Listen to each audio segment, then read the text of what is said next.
Ya, renungan pendahuluan, tulisan-tulisan permulaan yang terkait dengan kesukaran iman kita. Ya, ini tulisannya sangat baik terkait dengan kita punya persiapan di dalam masa-masa kita menghadapi masa kesukaran. Pada masa yang sukar ini, kita perlu saling mendorong dan menghibur satu dengan yang lain. Pencobaan-pencobaan setan kini sudah lebih besar daripada yang sudah-sudah. Sebab ia mengetahui bahwa waktunya sudah singkat dan bahwa dengan sangat cepat setiap perkara akan diputuskan. Apakah demi kehidupan atau demi kematian? Tidak ada waktu sekarang untuk tenggelam di bawah keputusasaan dan kesukaran. Kita harus menanggung segala kepicikan kita dan bersandar sepenuhnya kepada Allah Yakub yang Maha Kuasa. Ya, ini perlu diulang lagi. Tidak ada waktu sekarang untuk tenggelam di bawah keputusasaan dan kesukaran.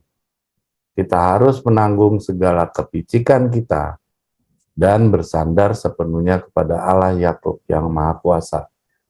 Ya, ini kita semua punya persoalan tenggelam dalam hal yang namanya putus asa dan kesukaran. Tapi di sini juga dikasih bahwa kita harus menanggung segala kepicikan kita dan bersandar sepenuhnya kepada Allah Yakub yang Maha Kuasa.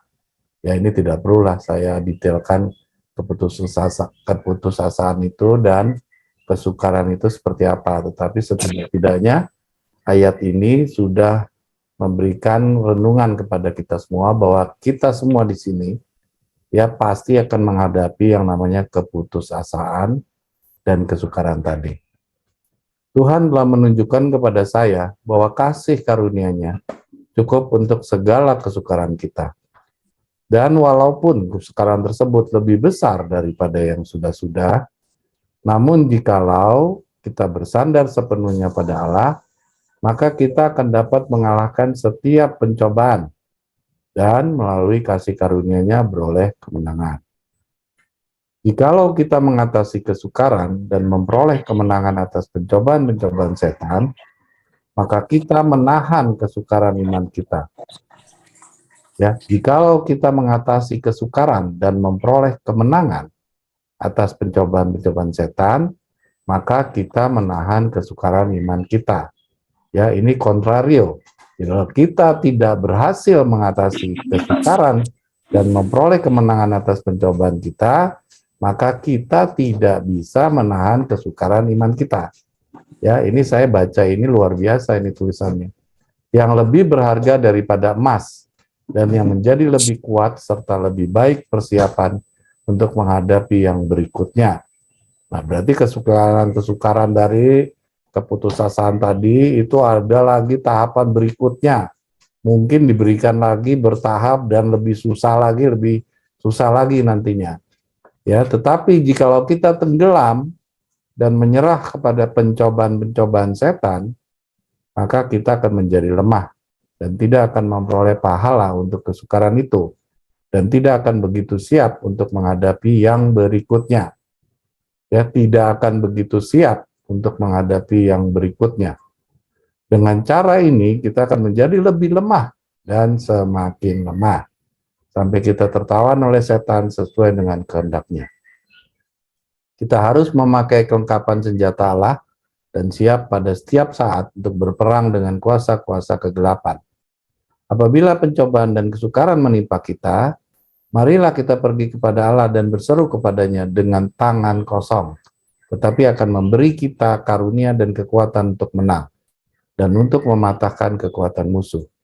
Aduh, sekiranya semua orang dapat melihat perkara-perkara ini dalam terangnya yang benar dan menanggung kesukaran sebagai serdadu Yesus yang baik, maka Israel akan melangkah maju, kuat di dalam Allah dan di dalam kuasa kebesarannya.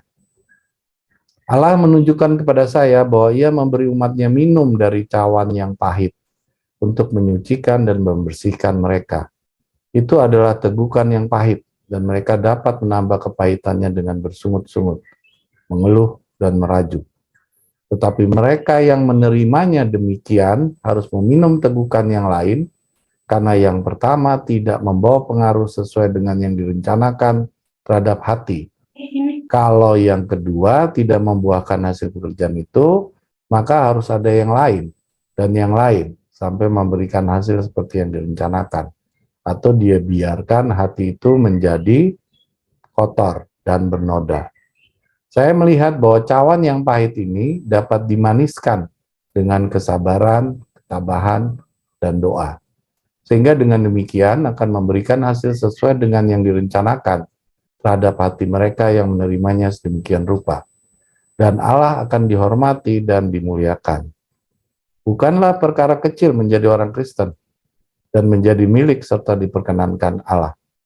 Tuhan telah menunjukkan kepada saya orang-orang yang mengakui kebenaran masa kini, yang hidupnya tidak sesuai dengan pengakuan mereka.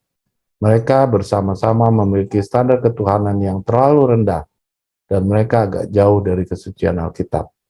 Ada yang terlibat dalam percakapan yang sia-sia dan tak berarti, dan yang lain memberikan jalan untuk meninggikan diri. Kita tidak boleh mempersenang diri kita sendiri, hidup dan bertindak seperti dunia, yang memiliki kesenangannya, dan menggabungkan diri dengan kelompok-kelompok orang-orang yang berasal dari dunia, dan memerintah dengan Kristus dalam kemuliaan. Ini jelas ya, ada yang terlibat dalam percakapan yang sia-sia dan tak berarti. Ini 2 minggu yang lalu Saudara Rain sudah mengatakan bahwa kita tidak boleh berbicara percakapan yang sia-sia ya, tapi memang kita selalu melakukan itu karena kita masih tinggal dengan orang-orang yang tidak seiman dengan kita. Dan yang lain jalannya untuk meninggikan diri. Nah, meninggikan diri ini tentu saja di sini bukan bicara meninggikan diri sejajar dengan keduniawian, tapi meninggikan diri dalam hal kerohanian. Dia merasa diri pintar lalu tidak cukup tambahan terang dan yang diberikan oleh yang tersirat itu. Kita tidak boleh mempersenang diri kita sendiri, hidup dan bertindak seperti dunia. Kalau menurut saya, kita orang Davidian sudah tidak lagi memikirkan yang namanya hal-hal seperti ini, yang memiliki kesenangannya dan menggabungkan diri dengan kelompok orang-orang yang berasal dari dunia. Kristus harus ikut mengambil bagian dalam penderitaan-penderitaan Kristus di bumi ini jikalau kita ingin mendapat bagian dalam kemuliaannya pada masa yang akan datang. Jikalau kita mencari keuntungan diri kita sendiri, bagaimana kita dapat menyenangkan diri kita sebaik-baiknya? Gantinya berusaha menyenangkan Allah dan memajukan pekerjaannya yang susah tetapi mulia, maka kita akan menghina Allah. Dan pekerjaan kudus yang kita sukai sesuai dengan pengakuan kita. Kita harus mempunyai sedikit waktu yang sisa untuk bekerja bagi Allah. Tidak ada yang terlalu mahal untuk dikorbankan demi keselamatan jemaat Yesus yang tersebar dan tercerai-berai. Mereka yang mengadakan perjanjian dengan Allah oleh pengorbanan sekarang akan segera dikumpulkan di rumah untuk memperoleh pahala yang limpah dan memiliki kerajaan baru itu sampai selama-lamanya. Oh, marilah kita hidup sepenuhnya bagi Tuhan dan menunjukkan dengan suatu kehidupan yang teratur, rapih, serta percakapan yang saleh, bahwa kita telah bersama-sama dengan Yesus dan adalah para pengikutnya yang lemah lembut dan rendah hati. Kita harus bekerja selama hari masih siang, karena bila mana malam gelap, kesukaran dan penderitaan tiba, maka sudah terlambat untuk bekerja bagi Allah. Yesus sudah berada di dalam bait-Nya yang kudus dan sekarang akan menerima pengorbanan kita, doa kita dan pengakuan atas kesalahan dan dosa kita serta mengampuni segala pelanggaran Israel, supaya mereka dapat disucikan sebelum Ia meninggalkan bait suci itu. Ketika Yesus meninggalkan bait suci, maka mereka yang suci dan benar akan bertambah suci dan benar, karena segala dosa mereka telah dihapuskan, dan mereka dimeteraikan dengan meterai Allah yang hidup. Tetapi mereka yang jahat dan cemar akan bertambah jahat dan cemar, karena tidak ada lagi imam di dalam bait suci untuk mempersembahkan korban mereka. Mempersembahkan korban mereka ini harusnya. Pengakuan mereka dan doa mereka di hadapan tahta Bapa. Itulah sebabnya apa yang dilakukan untuk menyelamatkan jiwa-jiwa dari angkara murka yang akan datang harus dilakukan sebelum Yesus meninggalkan tempat yang maha kudus, bait suci di sorga. Patriarch and Proverbs 118:18-90. Lazimnya anak-anak mewarisi watak dan kecenderungan orang tua mereka, dan meniru teladan mereka, sehingga dosa-dosa orang tua dipraktekkan oleh anak-anak dari generasi ke generasi. Dengan demikian, keburukan dan rasa tidak hormat HAM direproduksikan pada keturunannya, membawa kutuk ke atas mereka selama banyak generasi. Sebaliknya, betapa limpahnya diberikan upah kepada penghormatan Sem kepada ayahnya, dan betapa barisan orang-orang kudus yang termasyur muncul dalam keturunannya. Review and Herald 24 Januari 1907. Anak-anak mewarisi kecenderungan-kecenderungan kepada yang salah, tetapi mereka juga mempunyai ciri-ciri tabiat yang baik ini harus diperkuat dan diperkembangkan. Sementara kecenderungan kepada yang jahat harus diawasi, dilawan, dan ditekan. Janganlah anak-anak disanjung, karena sanjungan bagaikan racun pada mereka. Tetapi orang tua harus menunjukkan perhatian yang tulus dan lemah lembut kepada mereka. Dengan demikian akan memenangkan keyakinan dan kasih mereka.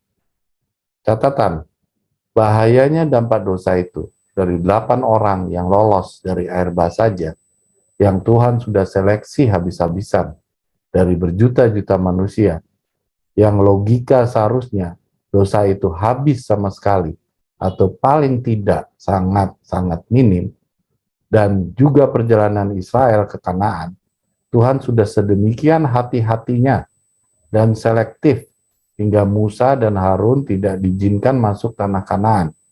Akhirnya hanya 2 orang yang usia di atas 20 tahun yang keluar dari Mesir. Ternyata tetap saja dosa menempati jumlah terbesar mayoritas manusia di muka bumi, bahkan juga di antara umatnya di dalam sidangnya. Inilah bahayanya dampak dari dosa yang belum pernah terpikir oleh manusia bumi, dan suatu pengetahuan berharga bagi seluruh alam semesta. Pertunjukan semua jawaban bagaimana kasih Tuhan itu. Itulah sebabnya nubuatan Yeremia 36 ayat 26 harus dilakukan. Karena bibit-bibit dosa tetap melekat tidak hilang. Dari kutipan di atas dikatakan Ham tidak hormat kepada Nuh ayahnya. Namun dengan ia tetap memasuki Bahtera, tidak sebagaimana orang banyak, maka dapat kita simpulkan bahwa ia mampu melawan dan menekan kecenderungannya yang jahat itu. Akan tetapi keturunannya setelah Erbah itu surut, mereka mereproduksi kecenderungannya yang jahat tersebut hingga banyak generasi. Habis ya? Ya, luar biasa ya kalau di sini saya baca berkali-kali buat renungan diri saya ya. Jadi kita masuk ke dalam kerajaan itu tidak ada dosa sedikit pun. Ya, dari sini perumpamaan mengenai Ham itu dia dapat menekan kecenderungannya yang jahat. Ya, artinya kecenderungannya itu untuk selalu berbuat dosa. Jadi mungkin di sini renungan buat kita semua ya, bahwa kita akan mendekati masa-masa kerajaan itu didirikan. Yang menjadi catatan di dalam ayat renungan ini adalah kesukaran dan kesulitan yang menimbulkan keputusasaan. Itu yang harus kita selalu berjuang, bergumul, untuk kita tidak jatuh dalam keputusasaan dan patah semangat ya kalau istilah saya. Ya kadang-kadang itu kan keputusasaan itu perasaannya tuh terlalu besar kita rasakan, rasanya udah jengkelnya bukan main. Kalau saya pribadi ya, ini mohon maaf, saya pribadi tuh rasanya udah jengkel benar tuh keputusasaannya gitu. Tapi nanti saya harus tekan gitu loh, nggak boleh hanyut dalam keputusasaan itu terlalu berlarut-larut, karena tadi sudah dikatakan kalau kita terlalu larut di dalamnya maka kita akan kalah. Ya, tetapi sebaliknya kalau kita berhasil ya menekan keputusasaan tadi, maka kesulitan itu akan makin lagi bertambah di hari-hari berikutnya atau di depannya. Itu tadi disampaikan di situ. Ya, kita berusaha sekuat tenaga masing-masing kita untuk kita tidak masuk ke dalam keputusasaan tadi, ya, atau patah semangat tadi.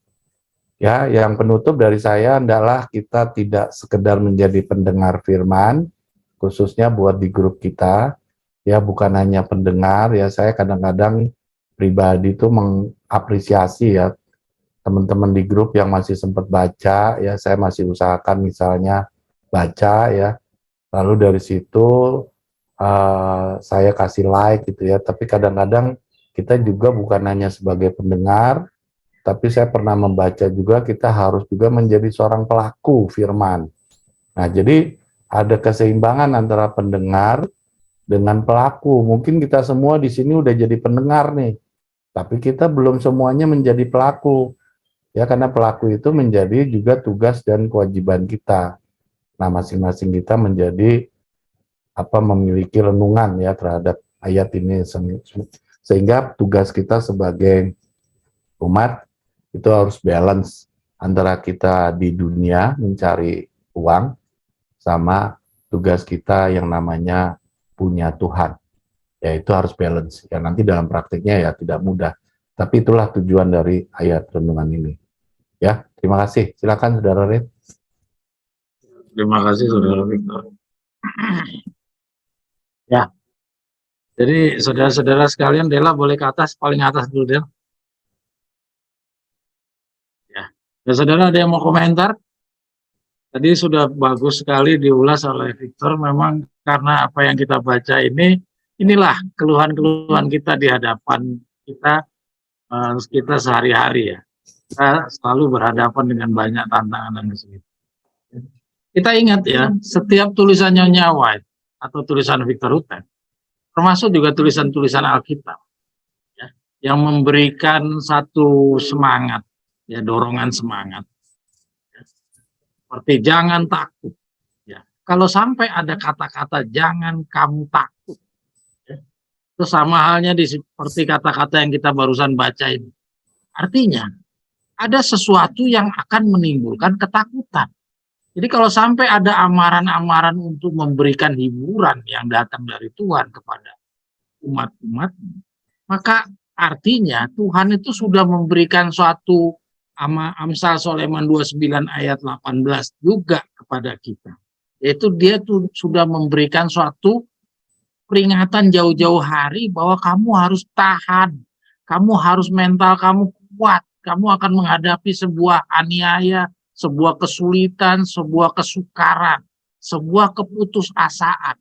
Ya. Jadi sehingga di dalam tulisan-tulisan yang dia berikan itu untuk memberikan dorongan semangat supaya tidak takut, supaya tidak putus asa, supaya tidak menghadapi kesukaran. Di tulisan-tulisan ini memberikan suatu dorongan, power kepada kita supaya kita yang pada dasarnya ini manusia-manusia lemah punya satu sandaran supaya kita diingatkan supaya kamu kalau dalam keadaan kamu jatuh baca, supaya kamu punya teman untuk mencari tempat untuk menggantungkan semua kekecewaan kamu. Kira-kira begitu ya. Ini yang kita barusan baca. Ini tulisan-tulisan permulaan ini adalah salah satu bagian dari apa yang kemarin kita baca di 2 minggu yang lalu. Ya, yaitu menghadapi persiapan kedatangan Yesus yang kedua kali. Itu renungan kita yang lalu seperti itu. Ya, ini juga bagian daripada cerita tersebut. Jadi artinya ini sebuah nasihat Nyonya White yang diberikan kepada kita menghadapi hari-hari terakhir. Ya, artinya di hari-hari terakhir bukan kita akan menghadapi dengan damai sejahtera. Ya, kita tidak akan menghadapi dengan tenang-tenang saja, tapi kita akan menghadapi dengan segala keputusasaan dan kesukaran-kesukaran. Ya. Oke, lanjut Dela. Jadi saudara-saudara sekalian, kita ini adalah contoh saingan dari perjalanan bangsa Israel. Jadi bangsa Israel pada saat dia keluar dari Mesir, mereka mengira dia sudah 100% selamat. Mereka pikir perjalanan untuk masuk ke tanah Kanaan adalah sebuah perjalanan yang mudah. Ya, segala penderitaan-penderitaan di Mesir sudah selesai, sudah tamat. Ya, mereka benar-benar sudah melepaskan semua beban-beban sehingga dia pikir perjalanan ke tanah Kanaan adalah sebuah perjalanan yang nyaman dan cinta damai. Tidak akan ada sebuah aniaya atau kesulitan-kesulitan. Tapi ternyata Perjalanan bangsa Israel penuh berbagai dugaan di luar dugaan, kejutan-kejutan yang bahkan sampai Musa sendiri yang berbicara langsung dengan Tuhan Allah, ya, dia tidak pernah tahu bahwa akan ada halangan-halangan, ada rintangan-rintangan yang sedemikian berat. Ya, kita tahu bahwa kakak-kakaknya Yusuf itu mondar-mandir selama 7 tahun kelaparan, itu membeli makanan persediaan. Ya, dia mondar-mandir dari Kanaan ke Kanaan ke Mesir. Mondar-mandir ya. Artinya dia tidak membutuhkan 40 tahun untuk mondar-mandir. Ya. Kalau memang membutuhkan 40 tahun, artinya dia butuh 80 tahun untuk satu kali jalan PP. Kalau memang perjalanan dari Mesir ke Kanaan itu membutuhkan 40 tahun. Nah, jadi menunjukkan apa? Peristiwa yang dialami oleh Musa itu benar-benar di luar dugaan Musa. Nah, demikian juga segala rintangan-rintangan yang dihadapi oleh Musa itu juga menjadi bagiannya kita. Ya, di dalam tulisan yang barusan kita baca ini sama. Ya, bahwa kita akan menghadapi berbagai rintangan-rintangan, dari rintangan yang pertama, ke rintangan yang kedua, rintangan yang ketiga, dan rintangan terus-menerus sampai kita dihadapkan itu sampai matang, dihasilkan seperti yang direncanakan oleh Tuhan. Sama seperti bagaimana Tuhan melakukan penyaringan-penyaringan pada bangsa Israel. Ya. Tuhan lakukan penyaringan yang pertama, masih belum puas. Penyaringan yang kedua, belum juga. Ketiga, sampai berkali-kali pada akhirnya hanya cuma 2 orang saja yang sampai di tanah Kanaan. Itu satu bangsa. Tapi yang kita baca ini adalah suatu ujian-ujian, suatu tantangan kepada individu-individu.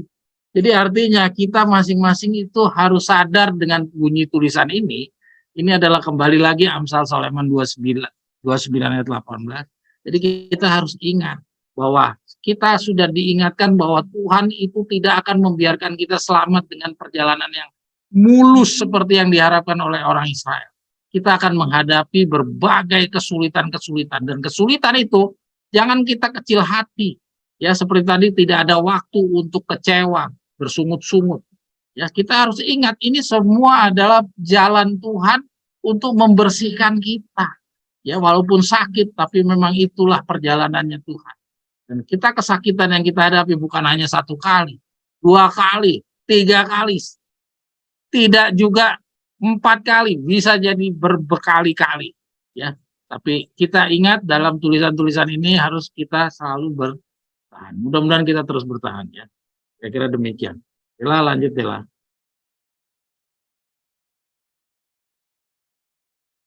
Nah ini, jadi Dela boleh geser dulu ke atas. Nah, kita coba lihat Dela yang digarisin deh. Jadi kalau kita pikir ini kenapa kami gariskan, ya, jawabannya adalah dengan cara inilah ya segala kesusahan-kesusahan dan tantangan-tantangan itu bisa kita lewati. Itu dengan kesabaran dan ketabahan, dan memang ini sulit ya. Walaupun kita baca sedemikian sederhana, tapi prakteknya itu sangat. Masing-masing kita mempunyai pengalaman perjalanan hidup. Kita syukur kepada Tuhan bahwa perjalanan hidup kita mungkin kalau kita renung-renungkan lagi betapa beratnya di masa lalu. Kita telah lewati. Dan kalau kita ingat kita sudah mampu melewati berbagai rintangan-rintangan yang berat di masa yang sebelum kita sekarang, maka kita harus ingat bahwa sisa waktu yang terakhir ini jangan lagi menjadi suatu penghalang. Jangan sampai kita berhasil di masa-masa yang lalu, itu sisa tinggal 4 tahun ini kita nggak punya kekuatan lagi untuk menahan segala rintangan-rintangan. Kita harus ingat, dulu saja kita bisa menang, kenapa kita yang tinggal sedikit lagi, ya sudah sedikit lagi, selangkah lagi kita masuk ke kerajaan Daud, kita tidak mampu bertahan. Mudah-mudahan kita bisa bertahan ya saudara-saudara sekalian. Kita harus rajin-rajin seperti yang tadi Victor katakan, kita harus rajin-rajin membaca. Karena dengan bacaan-bacaan ini semua adalah suatu tahanan, suatu pertahanan diri itu supaya kita jangan down. Ya, seperti tadi yang kaitan dengan kesehatan Veno tadi katakan sebenarnya penyakit itu timbul karena kita dari stres, ya.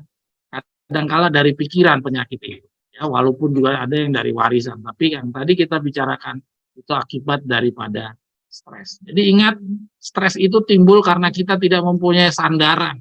Nah, dengan kita punya bacaan-bacaan seperti ini, mudah-mudahan ini sebagai salah satu sandaran supaya kita tidak sepenuhnya down, jatuh di dalam semua kesulitan-kesulitan kita. Supaya pikiran kita tidak sepenuhnya tersita terhadap kesulitan-kesulitan kita. Oke, Dela, lanjut, Dela. Nah, ini dia. Ini kita harus sadari ya. Ini yang masih menjadi perjuangan kepada kita. Sebagian kita ini dibilang memiliki standar ketuhanan yang terlalu rendah. Jadi standar ketuhanan itu Tuhan punya. Tapi masing-masing kita yang membaca ini, ada yang membacanya banyak, ada yang membacanya sedikit. Ya, tapi menyimpulkannya banyak juga yang karena berbenturan dengan kebiasaan-kebiasaan kita. Sehingga kita sadar bahwa standar Tuhan itu sedemikian tinggi. Tapi karena berbenturan dengan kesayangan-kesayangan kita, dosa-dosa kesayangan kita, maka kita turunkan standar-standar ketuhanan itu. Ya. Sehingga dengan demikian kita menjadi suatu maaf bagi kita untuk melakukan kebiasaan-kebiasaan kita. Kebiasaan-kebiasaan tersebut antara lain adalah percakapan yang sia-sia, yang tidak berarti, terus juga meninggikan diri. Meninggikan diri ini nggak selalu harus orang yang punya uang, ya. Kita menjaga harga diri kita sendiri saja, ya. Seperti contoh ini, seperti tadi yang kita bicarakan. Misalkan kenapa orang tidak mau bertanya, kenapa orang tidak mau hadir, kadang malu, ya. Nah, pertanyaannya sederhana. Kenapa dia harus malu? Apakah untuk menjaga supaya harga dirinya, malunya itu tetap tidak terganggu, sehingga dia rela untuk membiarkan dia tidak memahami sesuatu bagian suatu kebenaran. Ini kan alangkah sayangnya. Ini kita nggak usah bicara soal meninggikan diri, bukan berarti selalu kekayaan. Ya. Untuk hanya supaya dirinya tidak direndahkan saja, itu sudah juga sebagai satu penghalang orang untuk bisa belajar kebenaran. Ya. Sama seperti seorang Nikodemus yang datang malam-malam ketemu Yesus. Karena dia malu ketemu sama Yesus, dilihat sama orang-orang, dia datang malam-malam. Ya. Yang jadi penghalang dia adalah apa? Harga dirinya. Nah, ini harga diri ini jangan dianggap harus orang kaya yang punya. Semua orang punya harga diri. Ya. Orang tuh sangat menjaga supaya jangan saya direndahkan. Jangan sampai saya dipermalukan. Nah, ini yang bikin menjadi penghalang-penghalang. Saudara-saudara sekalian, mari kita renungkan masing-masing kita. Kita banyak melakukan hal-hal yang seperti ini. Banyak orang yang, saya nggak mau tanya, malu. Nanti diketawain, pengetahuan saya ternyata cuma segini. Betapa ruginya dia, gara-gara dia mau menjaga harga dirinya, ya, demi untuk tidak dipermalukan. Dia rela untuk akhirnya dia tidak memahami sesuatu pertanyaan yang mengganjal dirinya setiap membaca tulisan-tulisan benar. Alangkah sayangnya kalau misalnya dilakukan. Kita terus. Kita tidak boleh mempersenangkan diri kita sendiri. Rata-rata kita semua bekerja, ya, kita mencari nafkah. Rata-rata orang mencari nafkah pada akhirnya untuk apa? Ya, satu, untuk bertahan hidup. Terus yang kedua, untuk apa? Adakah untuk memuliakan Tuhan? Banyak yang orang bicara di mulutnya mengatakan saya bekerja untuk memuliakan Tuhan, tapi pada dasarnya dia bekerja untuk memenuhi kesenangan dirinya sendiri. Ketika saudara mempunyai uang, apa yang pertama saudara lakukan? Kira-kira pada saat saudara mendapatkan sebuah hadiah atau keberuntungan, misalkan ada rezeki mendadak, rezeki nomplok datang. Kira-kira yang pertama saudara lakukan apa? Kalau saya jujur, otomatis saya akan memenuhi mimpi-mimpi yang belum saya dapatkan. Nah, itu sudah menunjukkan bahwa kita sedang menyenangkan diri sendiri. Ini masing-masing kita mempunyai dosa-dosa yang seperti ini. Ini menjadi PR kita. Hidup dan bertindak seperti dunia. Ya, hampir semua kita masih seperti ini. Kenapa? Karena kita hidup di dunia. Kita ini dari sejak lahir sudah cenderung mempunyai kesenangan sama seperti dunia. Kesenangan seperti orang dunia, perhatian seperti orang dunia, punya mimpi yang seperti dunia, punya cita-cita juga seperti dunia, termasuk kekhawatiran seperti dunia. Ya. Dan ini semua adalah PR. Ya. Kita sudah pernah baca cerita tentang Yohanes Pembaptis. Dia sejak lahir, dia adalah anak satu-satunya, ya, tapi Zakaria dan Elizabeth rela membiarkan dia tinggal di gunung, memisahkan diri daripada kedua orang tuanya. Coba kalau dipikir, kenapa dia perlu memisahkan diri? Orang anaknya cuma satu, ya, karena dia mau menjaga dirinya supaya dia tidak terkontaminasi dengan pengaruh-pengaruh dunia. Karena kita berada dengan dunia, otomatis kita mempunyai cara pandang seperti dunia. Ya, kita mempunyai mimpi kepada seperti dunia, punya keinginan seperti dunia, segala hal akhirnya sama seperti dunia. Itu yang akhirnya menjadi salah satu alasan daripada Yohanes Pembaptis menghindari orang-orang dari dunia. Ini juga menjadi PR kita. Ya. Menggabungkan diri dengan kelompok-kelompok yang berasal dari dunia. Nah ini, ya, ini adalah berkaitan dengan pergaulan. Nanti ada satu pelajaran kita tentang pergaulan. Ya, dan memerintahkan Kristus dalam kemuliaan. Nah ini kutipan yang di bawah juga kita lihat, ya. Dengan kita menyenangkan diri kita dengan apa? Jika kita mencari keuntungan bagi diri kita sendiri, bagaimana kita menyenangkan diri kita sendiri, gantinya berusaha menyenangkan Allah, maka kita akan menghina Allah. Jadi kalau kita melakukan semua kegiatan itu untuk diri kita sendiri, itu sama saja sebenarnya kita sudah menghina Allah. Ya, kenapa kita dikatakan menghina Allah? Kenapa saudara-saudara sekalian? Kalau kita pikir kita sudah cari nafkah dengan berkeringat, sudah susah payah, apa salahnya kalau kita bicara sama orang-orang pada umumnya? Saya pakai uang saya sendiri, saya keringat saya sendiri, tenaga saya sendiri. Apa yang salah kalau saya mau menikmati hasil karya saya sendiri? Apa salahnya? Saya nggak ngerugiin orang kok. Nggak ada orang yang saya curi hartanya. Saya pakai hasil keringat saya sendiri, apanya yang salah? Ya. Tapi di sini dibilang kalau kita lakukan itu kita menghina Allah. Kenapa? Jawabannya adalah karena kita telah dibayar lunas oleh Yesus. Maka kamu semua hak-hak kamu, ya, kamu sudah tidak mempunyai apapun terhadap diri kamu. Kamu adalah milik daripada Yesus yang sudah membayar lunas.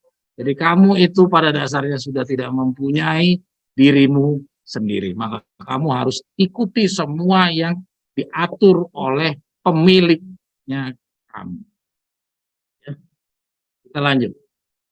Nah, dibilang tidak ada yang terlalu mahal untuk dikorbankan. Jadi harus kita ingat selalu di dalam benak kita kalau kita harus meninggalkan segala macam kesenangan-kesenangan kita. Kita harus tinggalkan semuanya. Kita tidak pernah mengucapkan sebagaimana Lukas pasal 14. Ya, mencari maaf, saya baru membeli sapi, saya baru kawin. Jangan sampai kita mengucapkan seperti Lukas pasal 14. Ya. Nah, semuanya itu jangan kita pandang terlalu mahal untuk kita korbankan. Tuhan menuntut keselamatan dari kita. Memberikan keselamatan kita itu betapa mahalnya sebenarnya untuk kita. Pengorbanannya Yesus itu luar biasa, tidak ada harganya kalau dibandingkan dengan kita. Tidak ada artinya kita dibandingkan Tuhan. Jadi kalau kita mengatakan bahwa saya harus terlalu banyak pengorbanan yang saya harus tinggalkan, itu tidak ada artinya dibandingkan pengorbanannya Yesus. Yang terakhir adalah saudara-saudara sekalian, ini yang renungan yang berikutnya ini kalau saudara lihat, ini kita ambil dari, apa tadi judulnya adalah? Patriarch and Prophets ya. Patriarch and Prophets, di sini diceritakan, boleh geser Del? Geser ke bawah Del. Nah, berhenti. Nah, kalau kita lihat di sini, ya,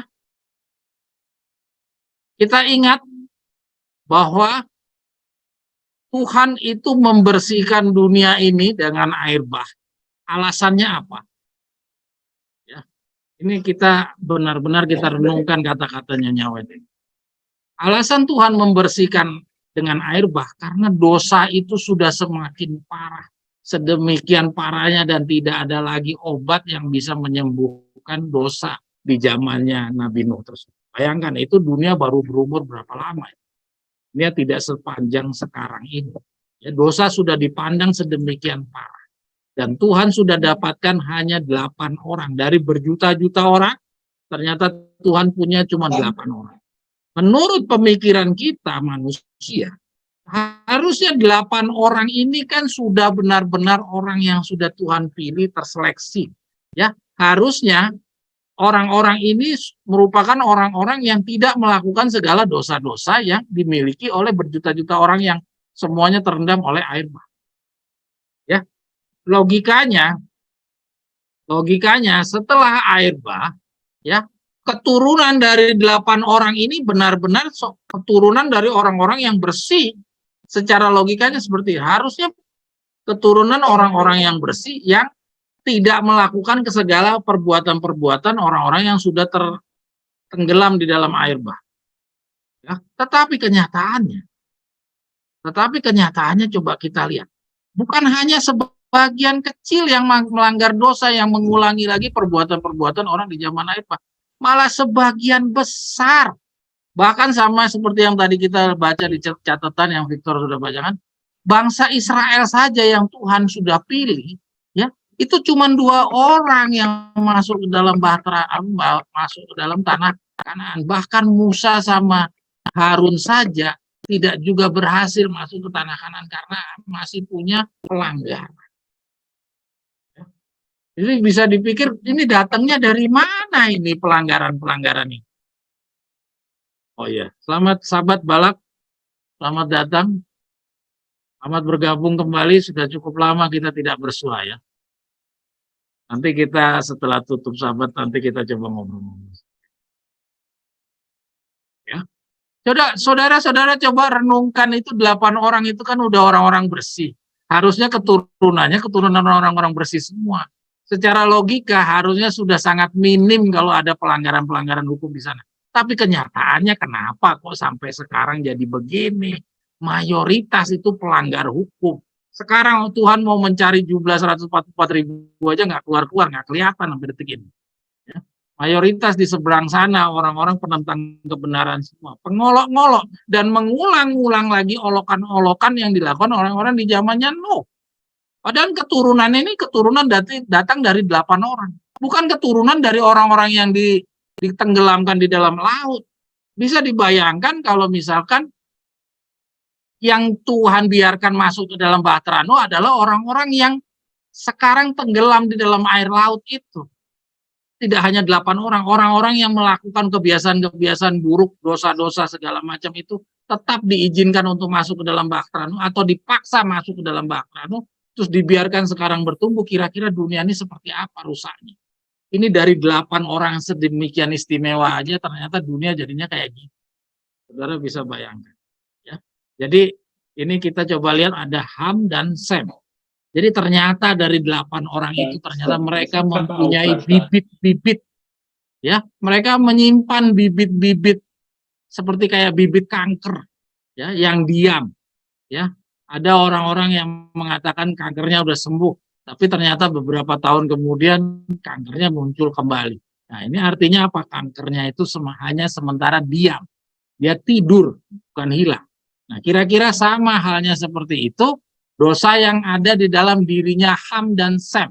Di dalam cerita ini saya tidak menemukan anak-anak yang lain atau istri-istrinya. Tapi yang kita lihat ini yang diceritakan di sini adalah Ham dan Sem. Ini mewakili 8 orang. Ya, Sem mewakili orang yang menghormati orang tuanya. Tapi Ham dia mewakili daripada orang yang tidak menghormati orang tuanya. Ya, nah kita lihat seperti yang tadi Victor juga udah baca dari catatan. kita lihat, Dela boleh ke bawah, Del. Nah, kita lihat di sini, ya. Anak-anak mewarisi kecenderungan kepada yang salah, ya. Tapi mereka juga mempunyai ciri-ciri tabiat yang baik, yang ini harus diperkuat dan diperkembangkan, ya. Ini kita tidak membesarkan yang masalah ini, ya. Yang kita besarkan adalah yang dihitamkan. Sementara kecenderungan kepada yang jahat harus diawasi, dilawan dan ditekan, ya. Jadi 8 orang ini juga bukan orang suci. 8 orang ini adalah keturunan Nabi Nuh sendiri, ya, walaupun Tuhan sudah pilih dari sekian juta manusia di saat itu. Nabi Nuh ini juga orang keturunan. Artinya dia juga mempunyai dosa-dosa turunan dari orang tuanya dan kakek-kakek, ya. Karena kita tahu dosa itu diturunkan sampai gilir ketiga dan keempat. Artinya tidak pernah habis itu yang namanya dosa. Karena keturunannya giliran yang kedua nanti dia menurunkan lagi kepada anaknya, dan anaknya memulai lagi dari nol untuk giliran ketiga keempat. Terus ketika dia jadi gilir yang ketiga atau gilir yang kedua, dia turunkan lagi itu kepada anaknya, sehingga mulai lagi dari nol lagi tuh gilir ketiga dan keempat. Akhirnya nggak pernah habis itu warisan dosa, ya. Nah, dari sini kita bisa lihat kecenderungan kepada yang jahat itu harus diawasi dan dilawan dan ditekan. Ya, jadi artinya apa? Dalam pelajaran Ham dan Sem, artinya si Ham ini dia bisa masuk ke dalam Bahtera Nuh. Itu artinya apa? Artinya dia bisa mampu melawan dan menekan kecenderungan-kecenderungan jahat yang ada di dalam dirinya. Yaitu apa? Kecenderungan tidak menghormati orang tuanya. Seandainya dia menjunjung tinggi atau dia memupuk dosa melanggar orang tuanya, itu tidak menghargai orang tuanya, itu dia pupuk pada saat dahulu itu, tentunya dia juga menjadi salah satu orang yang akan menolak, ya, menolak pekabaran Nabi Nuh. Tapi ternyata kita lihat dia ikut serta masuk ke dalam ke dalam Bahtera Nuh dengan sukarela, ya, dan ikut membangun Bahtera Nuh. Seandainya dia mempunyai pikiran-pikiran sama seperti orang-orang di zamannya Nuh itu, yang tidak mempercayai ada air turun dari langit, dan juga ada orang memandang adalah tidak masuk akal membangun sebuah kapal di atas gunung. Sampai detik ini pun juga tidak ada orang yang percaya dan memandang pasti ini orang gila, ya. Pasti memandang ini orang gila mau membangun kapal di atas gunung. Sampai detik ini aja, ya, kalau orang membangun kapal selalu di tepi pantai, tidak ada yang di atas puncak gunung. Ini Nabi Nuh membangun di puncak gunung, ya. Jadi si Ham ini kalau dia benar-benar menjunjung tinggi ketidakhormatannya kepada Nuh, pasti dia tidak akan mau ikut masuk ke dalam Bahtera. Tapi dalam kenyataan ini dia terbukti dia sudah mampu menahan dan menekan pelanggarannya, ketidakhormatannya kepada orang tua. Tetapi, nah, keturunannya ini adalah, boleh ke atas lagi sedikit, Del.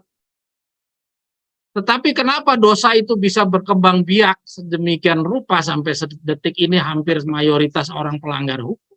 Adalah jawabannya yang kita baca di atas ini. Rasa tidak hormat Ham direproduksi pada keturunannya dan membawa kutuk ke atas mereka selama banyak generasi. Ya. Jadi direproduksi oleh keturunannya. Tapi Hamnya sendiri sebenarnya dia tidak menjunjung tinggi pelanggarannya itu, dia menahan. Tapi karena bibitnya itu masih tetap ada di dalam dirinya, dia wariskan kembali kepada keturunannya. Nah, keturunannya tidak menahan, tidak menekan dirinya, tapi keturunannya membiarkan semua dampak dari pelanggaran dosa itu dibiarkan berkembang biak, dan akhirnya seperti sekarang ini. Ya, jadi saudara-saudara bisa lihat betapa bahayanya dosa itu. Jadi kalau memang dosa itu sedemikian dampaknya, betapa besarnya, itulah sebabnya perlunya ada penggantian hati batu dengan hati daging yang ada di dalam Yeremia 36 ayat berapa itu di bawah, Del? Catatan, Del? Nah, itu ya, Yeremia 36 ayat 26, hati batu akan diganti hati daging.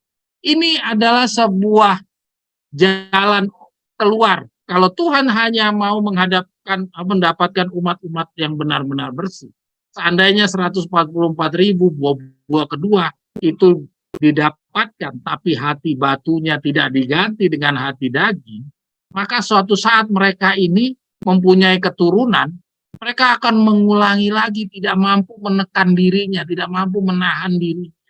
Ya, seperti kita bangsa Israel keturunannya Daud, kita lihat aja anak-anaknya Daud, ya, siapa tuh namanya anaknya Daud? Jonathan, ya, padahal keturunan dari bapaknya, tapi kenyataannya si Jonathan tidak sepatuh seperti bapaknya, ya. Dan keturunan-keturunan dari umat-umat Allah yang setia, coba kita lihat, tidak semuanya sebagaimana bibitnya, ya. Jadi artinya apa? Dosa itu harus ditahan dan ditekan. Selama yang bersangkutan tidak bisa menahan dan menekan, maka dosa itu kira-kira itu ya. Makanya diperlukannya ada Yeremia 36 ayat 20. Ada yang mau komentar? Silahkan.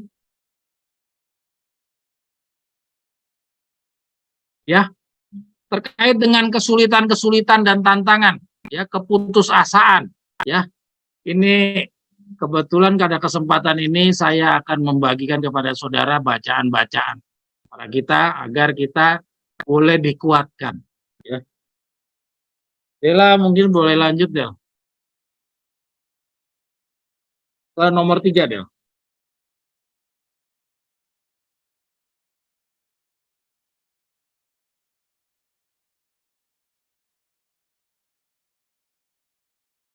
Oh, nomor 2, Del. Nomor 2, Del. Sorry, Del.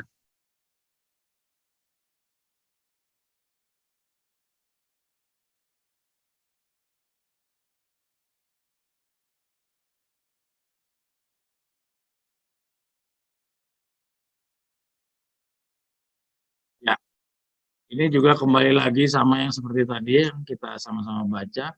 Ini adalah sebuah tulisan-tulisan Nyonya White yang memberikan satu dorongan semangat kepada kita.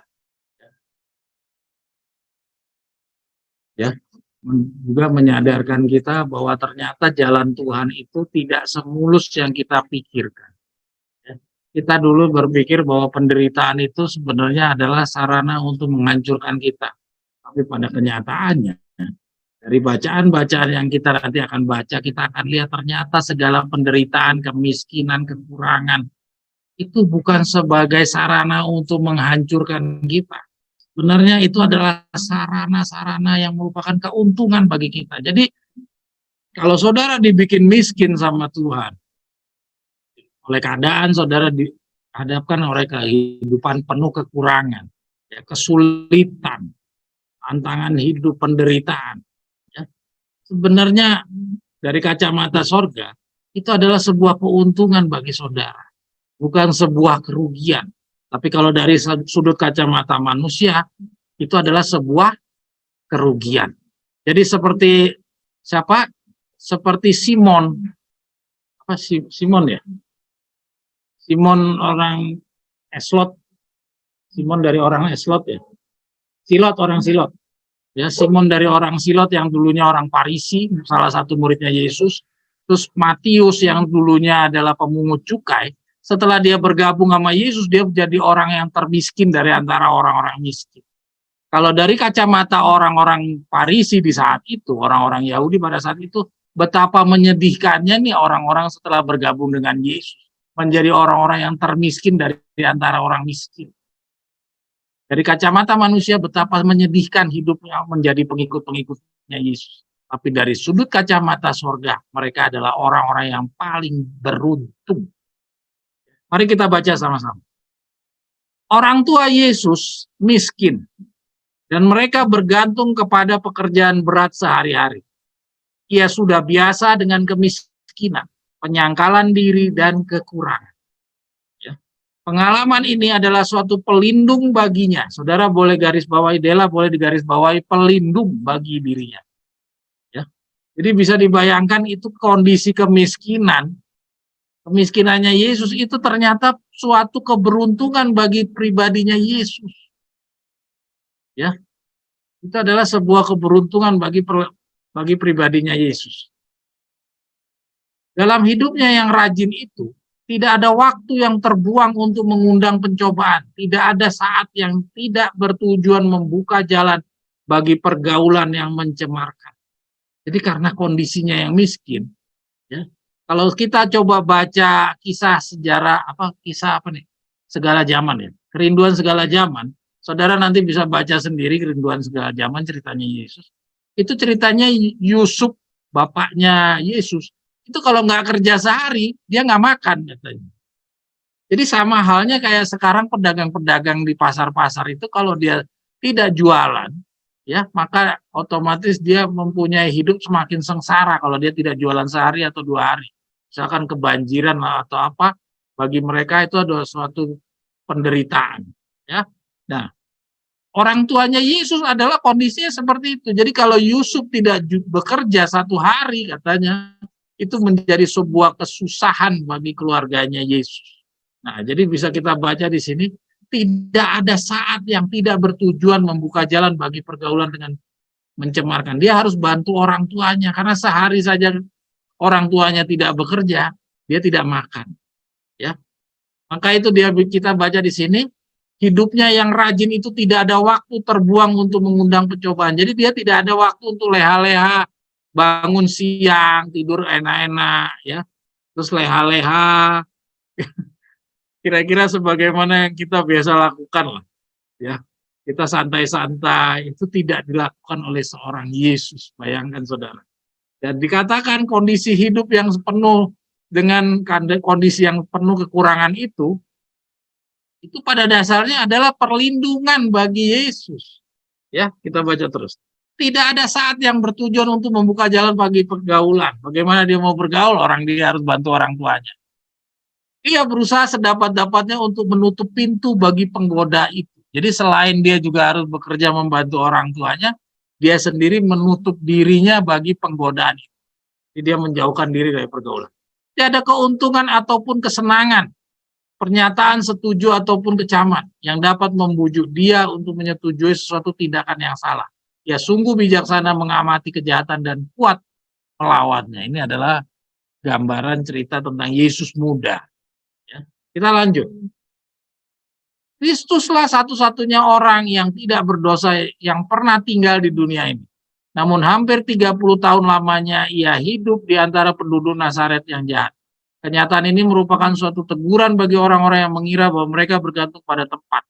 Ya, nah ini keadaan Yesus itu ya sebagai pukulan kepada orang yang mengatakan bahwa mereka hidup beragamanya itu tergantung kepada tempat, nasib atau kemakmuran. Jadi saya nggak bisa Tuhan, saya nggak bisa beragama nih kalau saya tinggal di daerah yang seperti ini yang banyak pelanggaran-pelanggaran hukum.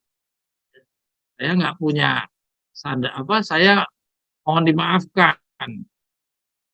Jadi pelanggaran-pelanggaran kita itu cenderung kita selalu cari-cari maaf dengan alasan tempat lah, nasib saya cari makan susah lah, ya segala macam itu menjadi alasan. Di dalam cerita Yesus ini tidak menjadi suatu maaf untuk kita. Pencobaan, kemiskinan, kemelaratan justru merupakan disiplin yang diperlukan untuk mengembangkan kesucian dan keteguhan. Nah, coba bumi langit nggak pikiran kita dengan pikirannya Tuhan. Kalau kita kira seperti ini, bahwa tempat, nasib, atau ketidakmujuran kita, itu sebagai penghalang kita untuk beragama. Kita kan selalu menjadikan maaf untuk saya tidak bisa beragama karena kondisi saya begini, kondisi saya begitu, tempat saya tinggal begini. Ya, itu selalu jadi suatu maaf bagi kita. Tapi dari kacamata Tuhan, ternyata itu adalah sarana Tuhan untuk mengembangkan si umat Allah ini. Justru merupakan disiplin yang diperlukan katanya.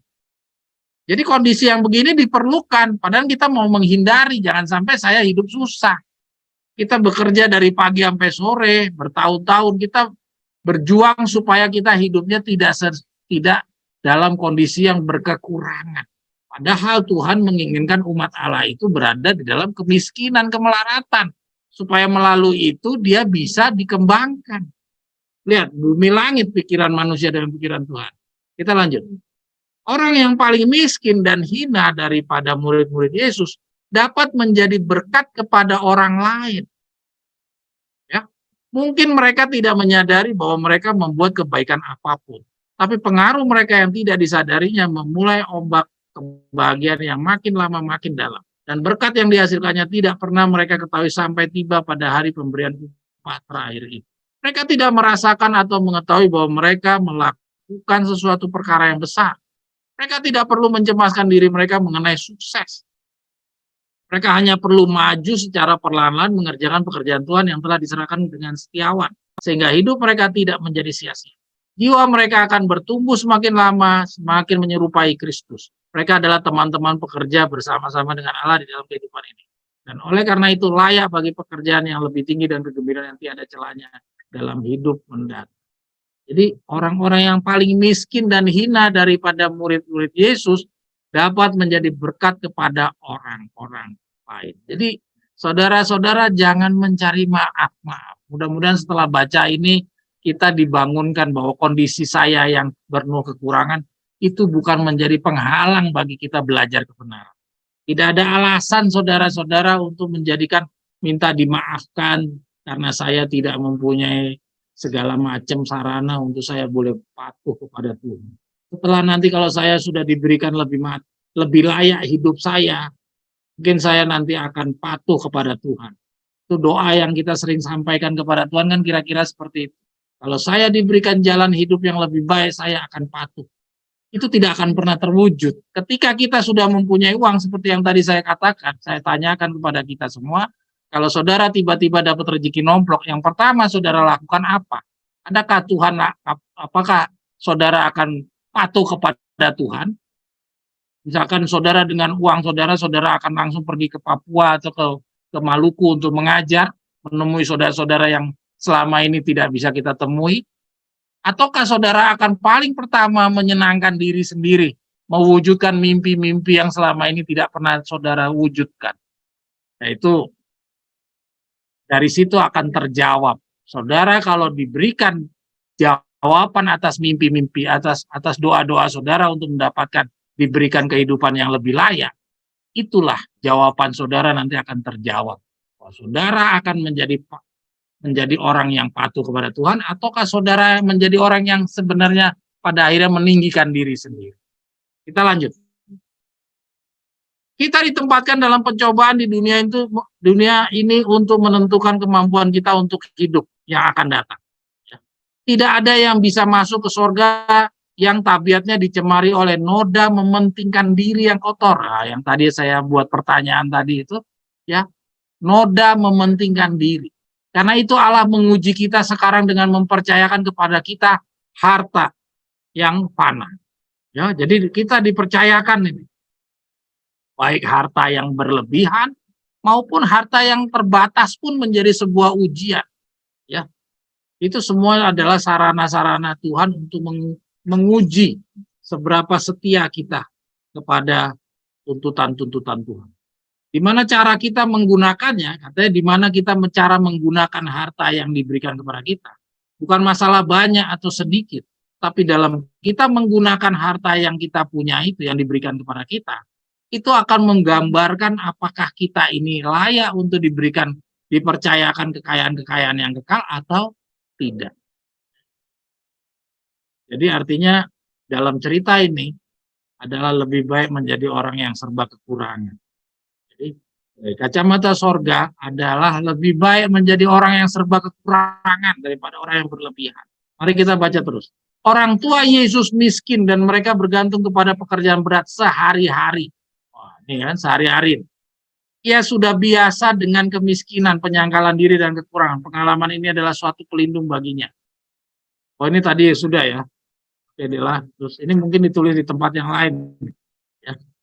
Yang nyawai kadang-kala mencatat di bawah beda. Oh, sama bukunya. Tadi di KSZ 62.2 ya, Den? Yang di atas tadi sama ya, Den? Coba lihat di atas. Aku 2 kali kalau gitu. Oh iya sama, aku 2 kali. Ya. Sorry. Saya nggak lihat. Oke, Del, lanjut, Del. Yesus tidak segan menghadapi kesusahan dan kewajiban. Sebagaimana yang dibuat oleh banyak orang yang mengaku sebagai pengikutnya adalah sebab mereka berusaha menghindari disiplin ini. Maka banyak yang lemah dan tidak cakap. Mungkin mereka memiliki sifat tabiat yang bagus dan menarik hati. Namun mereka lemah dan hampir tidak berguna apabila kesukaran harus dihadapi atau rintangan harus dilalui. Ya. Jadi banyak di antara kita tuh sebenarnya bagus. Mempunyai tabiat yang bagus dan menarik hati, kata Nyonya Wan. Tapi pada saat goncangan itu datang, ya, maka disitulah kita banyak yang lemah, tidak cakap.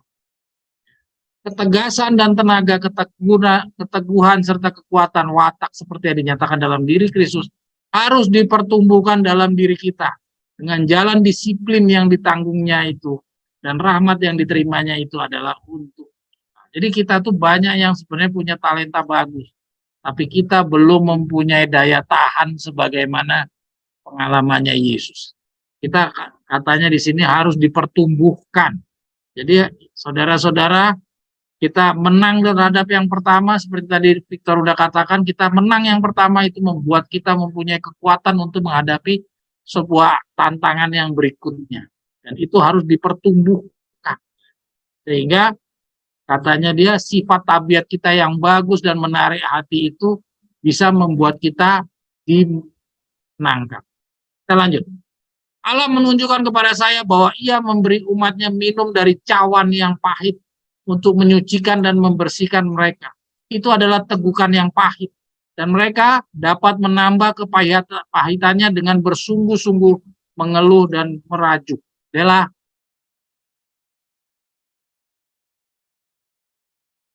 tetapi mereka yang menerimanya dengan harus meminum tegukan yang lain, karena yang pertama tidak membawa pengaruh sesuai dengan yang direncanakan terhadap hati. Kalau yang kedua tidak membuahkan hasil pekerjaan itu, maka harus ada lagi yang lain dan yang lain. Ini tadi kita sudah baca dari permulaan, tulisan-tulisan permulaan ya.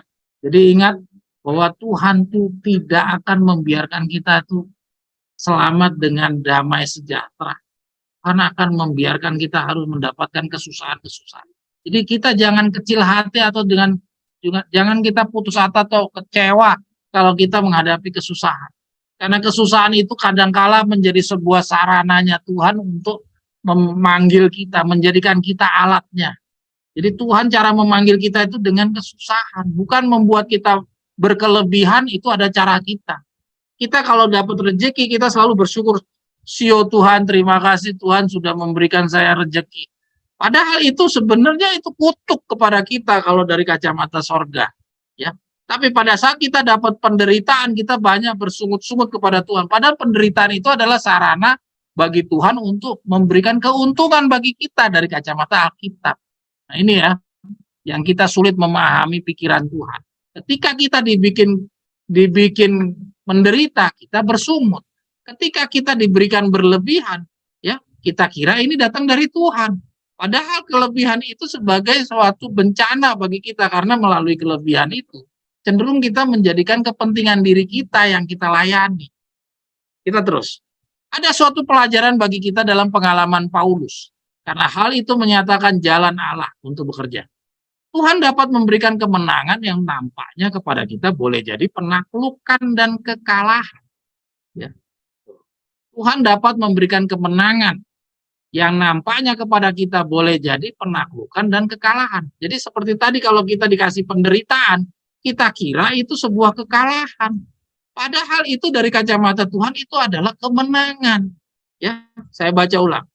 Tuhan dapat memberikan kemenangan yang nampaknya kepada kita boleh jadi penaklukan dan kekalahan. Jadi bagi kacamata kita ini kalah. Tapi bagi Tuhan itu kemenangan. Ya. Kita harus rubah cara berpikir kita. Kita ada dalam bahaya melupakan Allah, melihat pada perkara-perkara yang kelihatan. Gantinya memandang dengan mata iman perkara-perkara yang tidak kelihatan. Jadi kita ini masalah ini. Kita bahaya dalam melupakan Allah. Kita sering melihat dari yang kelihatan. Kita tidak melihat kepada perkara-perkara yang tidak kelihatan. Bila kemalangan atau malapetaka datang, kita bersedia untuk membebankan kepada Tuhan dengan kelalaian dan kebengisan. Atau dengan kata lain kita bersungut-sungut kalau ada malapetaka datang. Jika ia melihat cocok untuk memotong kegunaan kita dalam beberapa bagian, kita bersusah, tidak memikirkan bahwa dengan berbuat demikian Allah boleh mengerjakan untuk kebaikan kita. Jadi kalau Tuhan melihat kita ini cocok sebagai alatnya, Tuhan akan membuat kita hidup susah. Jadi aneh ya. Jadi bukan Tuhan bikin kita senang, tapi dibikin Tuhan kita hidup susah. Supaya karena melalui kesusahan itu, ya kebaikan bisa jadi kebaikan bagi kita. Kita perlu belajar bahwa hukumannya adalah sebagian dari rencana Allah yang besar. Dan di bawah cambuk kesusahan, orang Kristen kadang-kadang boleh berbuat lebih banyak untuk Tuhan daripada bila ia giat bekerja.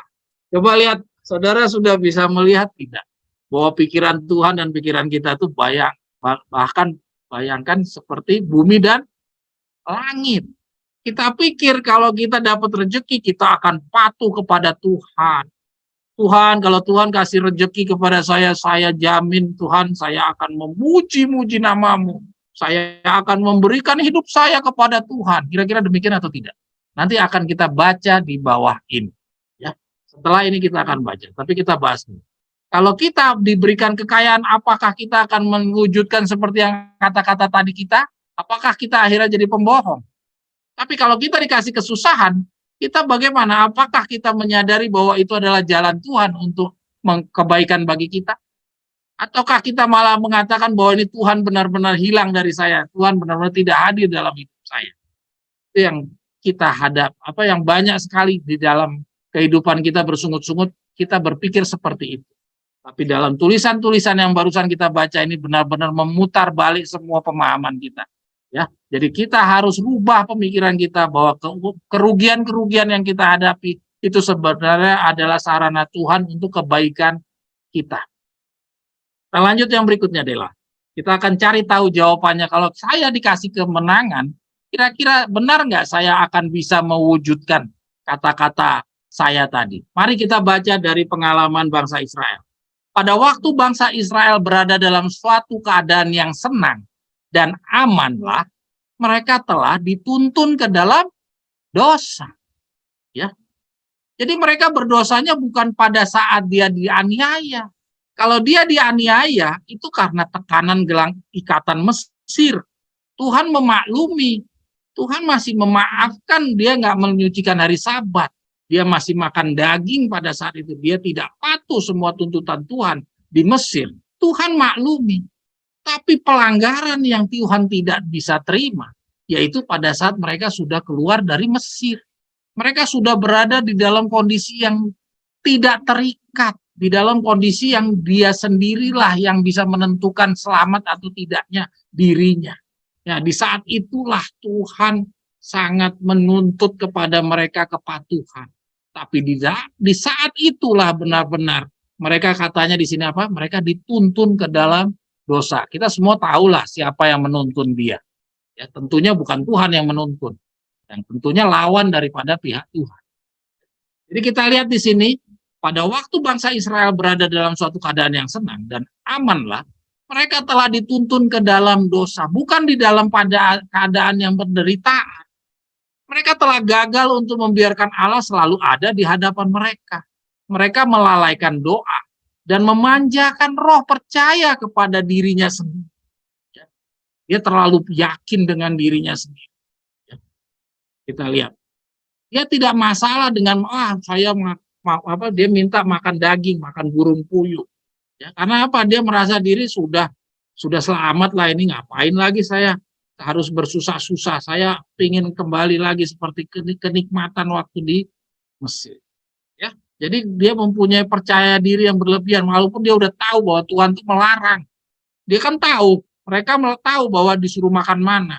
Tapi dia terlalu percaya diri sehingga dia memanjakan roh percaya dirinya. Ya. Kesenangan dan pemanjaan diri telah menyebabkan benteng jiwa tidak dijaga. Jadi keadaan yang nyaman ini benar-benar merugikan sebenarnya bagi bangsa Israel. Ya. Jadi di dalam kondisinya dia yang sudah nyaman, tidak dalam aniaya, mental dia atau penjagaan dirinya dia hilang. Bentengnya sudah rapuh. Dan pikiran-pikiran yang merusak pun telah memasukinya. Ya, oleh memandang kita diubah Dengan pemanjaan pikiran yang kotor, manusia dapat mendidik pikirannya sedemikian rupa sehingga dosa yang dulunya memuakkan dirinya, sekarang akan menjadi sesuatu yang menyenangkan bagi. Nah, ya, saudara, ini kata-kata ini harus saudara renungkan. Jadi jawaban terhadap seperti tadi yang saya katakan, kalau kita sering berdoa kepada Tuhan, Tuhan, kalau saya diberikan rezeki, saya akan benar-benar memuji-muji nama-Mu. Saya akan menjadikan Engkau yang paling utama di dalam hidup saya. Itu tidak akan pernah terwujud, saudara. Kenapa? Karena saudara dan saya adalah contoh saingan dari bangsa Israel. Ingat, kita ini bukan contoh saingan dari Abraham. Kita bukan contoh saingan dari Daniel. Ya, kita bukan contoh saingan seorang Abraham yang dikasih kekayaan, dia semakin patuh. Ya, sebagaimana Daniel juga yang mempunyai kedudukan yang sangat tinggi di dalam kerajaannya Babylon sama di kerajaannya Medo Persia. Si Daniel itu tidak tidak buta mata, ya. Dia tidak buta mata dia, bukan lupa daratan dia. Ya. Sedangkan kita ini adalah contoh saingan dari bangsa Israel, ya, yang dikasih kenyamanan, dia berubah, ya. Sedangkan tadi Abraham itu dikasih kekayaan yang berlimpah, Ayub dikasih kekayaan yang berlimpah, dia nggak mempengaruhi penurutannya dia. Sedihnya ini, kita adalah contoh saingan dari bangsa Israel. Kita bukan contoh saingan dari Abraham atau contoh saingan dari Ayub. Jadi jangan pernah kita berdoa kembali, ya. Mulai dari sekarang kita berhenti berdoa yang seperti itu. Tuhan berikan saya rezeki, kalau saya dapat rezeki nanti saya akan menyembah kepadamu. Itu tidak akan benar-benar kita lakukan kalau itu terjadi. Karena kita adalah contoh saingan dari Israel dan Tuhan tuh tahu kalau Tuhan mau pakai kita, Tuhan tidak akan membiarkan kita diberikan sebuah rezeki yang akan menjadi berhala dan menjadi bencana bagi kita. Karena Tuhan tuh tahu kita adalah contoh saingan dari Israel. Sehingga Tuhan menghendaki kita harus tetap berada di dalam banyak kesulitan dan tantangan. Dan tantangan itu akan bertubi-tubi datang sekali, 2 kali, 3 kali, 4 kali, lebih dari 4 kali, supaya benar-benar mematangkan kita untuk menjadi orang yang bisa dipakai dalam pekerjaan. Yalah, geser habis ya, Den. Oh, ada lagi, masih. Allah dalam kasih-Nya yang agung berupaya menumbuhkan dalam kita kasih karunia Roh Kudus yang amat berharga. Ia mengizinkan kita menghadapi penderitaan, aniaya, dan kekerasan bukan sebagai suatu kutuk, tapi sebagai suatu berkat yang terbesar di dalam hidup kita. Ya. Setiap pencobaan yang ditolak, setiap penderitaan yang ditanggung dengan berani, memberikan kita suatu pengalaman baru dan meningkatkan kita dalam pembangunan tabiat. Jiwa yang melalui kuasa ilahi menolak pencobaan yang menyatakan kepada dunia dan kepada seluruh alam semesta faedahnya kasih karunia Kristus. Saudara, lihat yang dihitamkan. Ya, Tuhan mengizinkan kita menghadapi penderitaan, aniaya, dan kekerasan. Bukan sebagai kutuk. Mungkin bagi kita, kamu nggak patuh.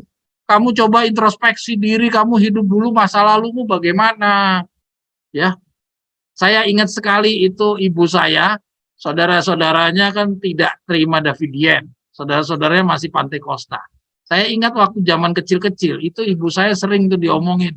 Karena kamu udah Davidian, karena kamu penerima Advent, kamu pindah ke Advent, kamu jadinya hidupnya penuh dengan banyak masalah. Jadi dibilang karena kita menerima Advent lah, kita punya hidup jadi penuh masalah. Padahal kalau kita baca yang barusan kita baca ini benar-benar ternyata itu adalah berkat, ya, tetapi sebagai suatu berkat yang terbesar di dalam hidup kita. Jadi aniaya, kesusahan, kesulitan hidup itu dari kacamata Tuhan itu harusnya dipandang sebagai berkat, bukan sebagai kutuk, ya. Tapi dari kacamata manusia itu memandang sebagai kutuk, ya. Tapi dari kacamata Tuhan itu adalah sebuah sarana untuk kita bisa digunakan oleh Tuhan. Ya, oke. Kita lanjut. Demikianlah juga setiap orang Kristen yang benar dibuat mampu secara ilahi untuk menderita atau untuk bergembira. Oleh sebab itu apapun juga yang menimpanya, ini Victor Rutek kalau yang berikutnya ini. Oleh sebab itu apapun juga yang menimpanya, apakah itu penderitaan atau kesusahan atau kebahagiaan dan kegembiraan, anak Allah yang penuh harap itu hanya akan menagih kepada Tuhan dan tidak kepada orang lain untuk bagiannya. Jadi benar-benar artinya ngadunya hanya kepada Tuhan, bukan ngadu kepada orang lain. Maka ingatlah bahwa cobaan-cobaan yang kamu alami ialah cobaan biasa. Karena Allah adalah setia, tidak dibiarkannya engkau dicobai melebihi kemampuanmu. Melainkan dengan cobaan itu juga akan diberikan jalan untuk keluar, supaya engkau mampu memikulnya. Wah, ini sebuah janji ya, jaminan kepada kita, bahwa tidak akan melebihi kemampuan kita. Kalau apa? Kalau Tuhan yang mencobai kita, atau Tuhan yang membiarkan kita mendapatkan sebuah cobaan. Tapi permasalahannya, kita banyak juga menghadapi kesusahan-kesusahan yang sebenarnya kita akhirnya nggak bisa tanggung. Kenapa itu?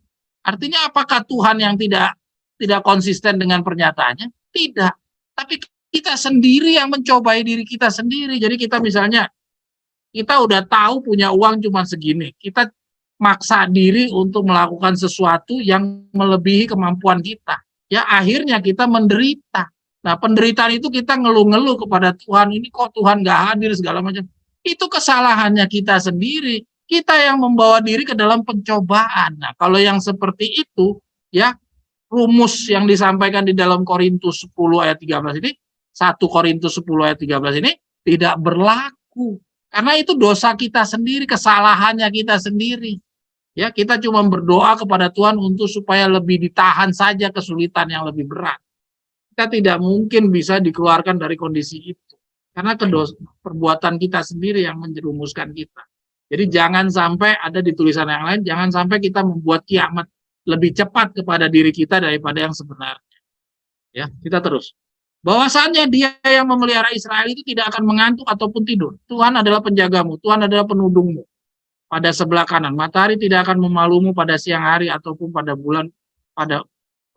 bulan pada malam hari. Tuhan akan memelihara dikau daripada semua yang jahat. Dia akan melindungi dikau, jiwamu. Tuhan akan memelihara kepergianmu dan kedatanganmu dari sekarang dan seterusnya, dan bahkan sampai selama-lamanya. Ya, ini janjinya Tuhan. Ya, seandainya kita membiarkan semua perjalanan kita hidup ini benar-benar sebagaimana rencana Allah. Jangan kita membawa diri ke dalam pencobaan-pencobaan yang ciptaan kita sendiri. Kalau kita membawa diri ke dalam cobaan-cobaan ciptaan kita sendiri, ya kalau ada akibat daripada cobaan-cobaan ciptaan kita sendiri, jangan salahkan Tuhan. Ya kita hanya berdoa saja bagaimana caranya bisa Tuhan bantu supaya kita keluar dari masalah tersebut. Tapi jangan kita salahkan Tuhan. Jangan kita katakan bahwa Tuhan itu tidak konsisten dengan janjinya. Oleh sebab itu, janganlah kamu menjadi orang-orang yang bersungut-sungut seperti halnya orang-orang yang meremehkan tanah yang permai itu dan yang tidak percaya pada firman-Nya. Melainkan bersungut-sungut di dalam perkemahan mereka dan tidak mematuhi suara Tuhan. Oleh sebab itu, ia mengangkat tangannya menentang mereka itu, meruntuhkan mereka itu di padang dan tanah. Tetapi jadilah seperti rasul yang setia itu. Katakan ini bukanlah karena kekurangan. Yalah, geser deh. Yalah.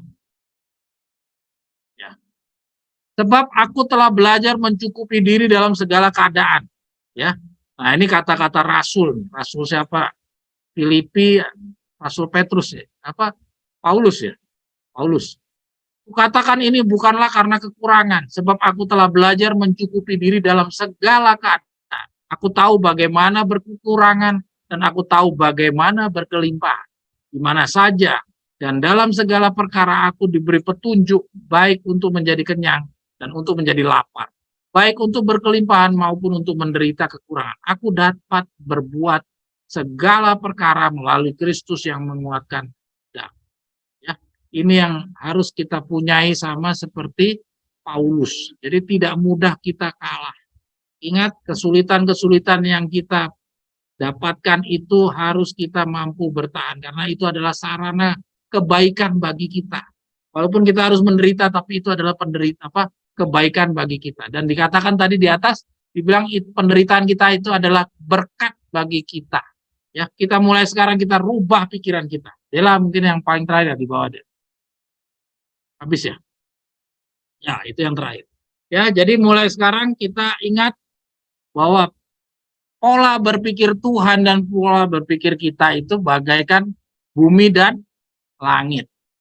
Ya, Yesaya 55 ayat 8 dan 9 kalau nggak salah. Pikiranmu dan pikiranku itu tidak sama, bagaikan bumi dan langit. Dan inilah yang kita dipertontonkan oleh Victor Utep dan Nyonya White, bahwa ternyata benar, ya, bahwa pikiran kita tuh jauh dari pikiran Tuhan. Kita kira segala penderitaan itu adalah kutuk akibat perbuatan kita di masa lalu. Kita sebagai anak sering disalah-salahkan orang tua. Dulu kamu begini sih, dulu kamu begini, kamu nggak memanfaatkan ini sih, itu dan segala macam. Padahal itu sebenarnya sarananya Tuhan untuk menggunakan kita. Ya, itu adalah berkat yang Tuhan berikan kepada kita. Cuman sakit hati sebenarnya untuk menerima berkat yang seperti ini. Kita selalu berharap berkat yang Tuhan berikan adalah kekayaan atau suatu hidup yang berkecukupan. Itu kita kira itu adalah berkat daripada Tuhan. Itu yang berkembang juga di dunia luar. Di dunia segala macam agama mengira kalau dia dapat berkat, oh ini datang dari Tuhan. Kalau dia dapat kesusahan, oh ini datang dari setan. Ya, padahal kebalik. Kalau kita setelah baca ini kebalik. Ternyata kalau dapat berkat itu belum tentu dari Tuhan, itu bisa jadi dari setan. Karena melalui berkat itu bisa jadi kamu malah dapat kutuk dari sana. Karena kamu akan menjunjung tinggi dirimu, kamu melayani dirimu, menyenangkan dirimu, sebagaimana orang Israel tadi. Tapi kalau kamu dapat kutukan, dapat bencana dari kacamata orang luar, itu adalah dari setan, padahal itu datang dari sarananya Tuhan untuk bisa menggunakan kita menjadi alat-alat. Dan itu tidak hanya satu kali, saudara-saudara, kali, 2 kali, 3 kali, 4 kali, dan sekian kali. Katanya, untuk sampai kamu dinilai pantas. Ya, saudara-saudara lihat, orang-orang yang Tuhan mau gunakan adalah orang-orang yang benar-benar berada dalam kekurangan. Contoh, siapa? Matius, ya, Simon dari Silot, itu bekas orang Farisi, orang terhormat, ya. Terus habis itu yang berikutnya lagi seperti Paulus. Paulus itu petinggi, pejabat, tapi setelah menjadi muridnya Yesus dianggap orang dunia sebagai kekalahan, tapi bagi sorga itu sebagai kemenangan. Karena si Paulus akhirnya menjadi orang yang selamat. Seandainya dia tetap berada sebagai petingginya Romawi, dia tidak akan selamat, dia akan binasa. Nah, jadi demikian juga Musa. Pada saat Tuhan mau pakai Musa, Tuhan bikin dia miskin dulu. Ya, demikian juga orang-orang yang mau bergabung dengan Yesus. Contoh orang kaya yang datang kepada Yesus. Adakah Yesus mau menerima harta kekayaannya? Tidak. Yesus suruh jual, suruh bagikan kepada orang-orang miskin. Karena apa? Karena harta itu menjadi penghalangnya dia. Ya, harta itu benar-benar menjadi kutuk bagi orang tersebut. Ya, barulah setelah dia buang itu hartanya, barulah dia bisa leluasa bergabung dengan Tuhan. Jadi jangan mulai dari sekarang, marilah, walaupun susah ya, buat saya sendiri juga susah jujur, tapi memang inilah yang tertulis, mengatakan sebagai segala sesuatu yang menjadi kesusahan, penderitaan, ya, kesulitan hidup, semuanya itu adalah sarana-sarana berkat yang Tuhan sediakan bagi kita untuk kebaikan kita. Ya, jadi kita ingat setiap kita dapat kesusahan jangan kita bersungut-sungut. Ya, walaupun bersungut-sungut tapi ingat ini adalah sarananya Tuhan. Mudah-mudahan tidak menjadi stres yang akhirnya mengganggu kesehatan seperti yang tadi Veno katakan. Ya, mudah-mudahan bacaan ini bisa membangunkan kita untuk berubah berpikir. Lanjutin. Ada yang mau komentar? Silakan.